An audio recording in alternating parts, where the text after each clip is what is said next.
Karen's laugh was a hyena's cackle, slicing through the quiet of my cabin like a dull knife through butter.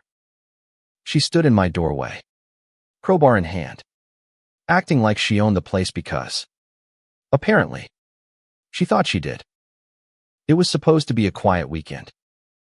My cabin, a rickety little haven in the Oregon woods, was my escape from the world's noise. I'd spent years fixing it up, new cedar planks, a wood stove that roared like a loyal beast, and a security system I'd installed after one too many horror stories about squatters. The cameras were my eyes when I wasn't there, streaming to a private server I could check from my phone. I never thought I'd be watching my own life turn into a reality show gone wrong. That Friday, I'd driven up from Portland, eager for 2 days of nothing but pine-scented air and the crackle of a fire. I was barely an hour into my retreat when my phone pinged a motion alert from the cabin's cameras. I opened the app, expecting a deer or maybe a raccoon rummaging through my trash. Instead, I saw her, Karen, the woman who'd made my life hell for months. Karen lived in the nearest town, a self-proclaimed community watchdog who'd decided my cabin was an eyesore. She'd sent me letters handwritten, passive-aggressive screeds demanding I repaint the exterior because it clashed with the natural aesthetic. She'd called the county to complain about my compost pile, claiming it attracted bears. Never mind that she drove a gas-guzzling SUV and dumped her fast food wrappers on the road. Karen was the kind of person who'd yell at a barista for a cold latte while wearing a shirt that said, "Kindness matters." Now, there she was, waddling up my porch steps with 2 strangers trailing her like reluctant ducklings. One was a wiry guy with a baseball cap pulled low, clutching a flashlight like he expected ghosts. The other was a woman in a hoodie, her face half hidden, muttering something I couldn't hear. Karen, though, was loud enough for all of them. "This place is a blight," she bellowed, waving her crowbar like a scepter. "If you won't fix it, we will." I was in my car, parked a mile away at a trailhead, watching this unfold in real time. My first instinct was to call the cops, but the nearest sheriff was an hour out, and Karen was already prying at my door. I tapped the live stream option on my security app, something I'd set up as a joke, thinking I'd catch wildlife for my friends to laugh at. The feed was public, linked to my obscure Twitch channel, which had maybe 10 followers. I hit go live and watched the viewer count tick up, 3, 7, 12. Karen's crowbar splintered the door frame, and my stomach lurched. That door had taken me a weekend to hang. The wiry guy hesitated, whispering, "You sure about this, Karen?" She spun on him, her face a mix of scorn and righteousness. "This is for the community. He doesn't belong here." The woman in the hoodie nodded weakly, but her eyes darted toward the trees, like she sensed the forest itself was judging them. I grabbed my laptop from the passenger seat and opened the Twitch chat. Comments were already pouring in. "Who's the crazy lady? Is this staged? Call the cops." I typed a quick message. "This is real. My cabin's being broken into. Help spread the word." The viewer count jumped 50, 100, 200. People were sharing the link. Karen had no idea she was starring in her own downfall. Inside the cabin, she was on a rampage. The cameras caught her tossing my books off the shelves, muttering about hippie nonsense. The wiry guy followed her orders, dragging my coffee table outside like it personally offended him. The hoodie woman was less committed, poking at my kitchen drawers but stopping short of stealing anything. Karen, though, was all in. She yanked my favorite quilt me grandma's, hand-stitched off the couch and tossed it into the dirt. "This place needs a cleanse," she declared, like she was exorcising demons. The chat exploded. She's unhinged. That quilt looks like an heirloom. Someone stop her. I felt a strange mix of rage and fascination. Karen's arrogance was her undoing. She didn't even glance at the blinking cameras. I kept the stream running, my fingers trembling as I dialed 911. The dispatcher sounded skeptical until I sent her the live stream link. We're sending a unit, she said. Stay safe. Safe. I was a mile away, but my heart was pounding like I was in the room with them. Karen's voice carried through the feed. We'll fix this dump. Then he'll thank us.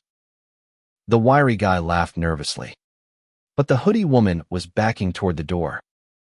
Karen, maybe we should go, she said.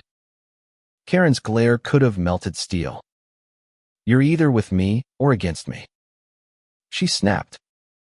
The woman froze, caught between fear and guilt. The viewer cared 500 now. Then 1,000. The chat was a wildfire of outrage and memes. Karen's gonna regret this. Crowbar Karen strikes again. Someone posted a screenshot of her face. Mid-sneer. With new meme alert caption. I almost laughed. But the sight of my grandma's quilt in the dirt killed any humor. This wasn't just about property, it was personal. I drove closer, parking just out of sight. The sheriff wouldn't arrive for another 30 minutes. But the live stream was doing its work. Viewers were tagging local news outlets. And a reporter from a nearby station joined the chat. We're covering this live on our site. Karen's community service was now a public spectacle. Inside, she was escalating.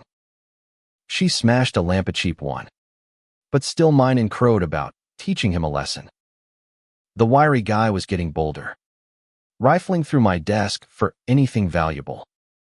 The hoodie woman, though, was done. This is wrong, she said, her voice shaking.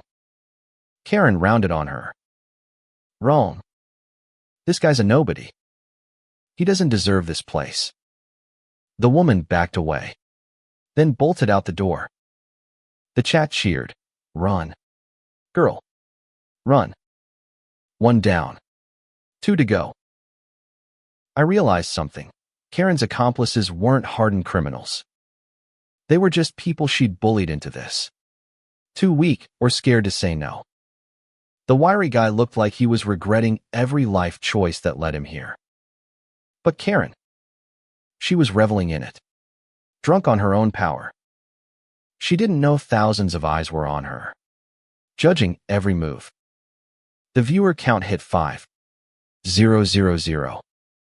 Someone in the chat claimed they'd found Karen's Facebook profile. She's a realtor. No wonder she wants the cabin gone. Another posted a link to her business page, where she posed in front of sold signs, grinning like she'd personally invented homeownership. The irony was thick. She was trashing my home while selling herself as a community pillar. Then it happened. Karen noticed the camera. Her face froze, the crowbar dangling in her hand. What's that? She muttered, squinting at the blinking red light. The wiry guy looked up, his face paling. Is that recording? He stammered. Karen's confidence cracked, but only for a second. Doesn't matter, she scoffed. No one's watching. Oh, Karen, if only you knew. The chat erupted. She saw it. Busted. Karen's done for. I could almost feel the collective glee of the internet. Karen's ignorance was her shield, but it was crumbling fast. The wiry guy dropped the flashlight and bolted, leaving Karen alone in the wreckage of my living room. She stood there, crowbar in hand, looking smaller somehow, like a bully caught by the principal. Headlights flashed through the trees. The sheriff. Karen didn't hear the car over her own ranting about entitled city folk. The deputy stepped onto the porch, His voice calm but firm. Ma'am. Put the crowbar down. Karen's jaw dropped. Her face a mask of outrage. Do you know who I am? She shrieked. The deputy didn't flinch. Yeah, I do. You're on camera. The live stream peaked at 10,000 viewers as Karen was cuffed. The chat was a mix of triumph and pity. She did this to herself. Hope she likes jail. Poor Quilt. Though. I stepped out of my car, my legs shaky, and approached the cabin. The deputy nodded at me, then at the camera. You got all this? He asked. I nodded, my throat tight. Every second. Karen's glare met mine as she was led to the patrol car. You'll regret this, she hissed. I didn't reply. The internet had already spoken. Her business page was flooded with one-star reviews. Her face plastered across memes.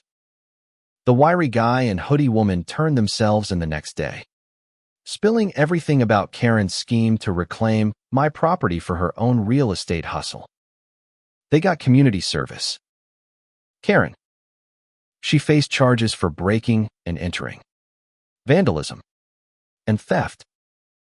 I salvaged my grandma's quilt, washing out the dirt and hanging it back on the couch. The cabin was a mess, but it was mine. The live stream became a local legend, and I used the donations from viewers to fix the door and add more cameras. Karen's community watchdog days were over. She'd wanted to teach me a lesson, but the forest, the cameras, and the internet taught her one instead. Actions have consequences, and the world is always watching. The end.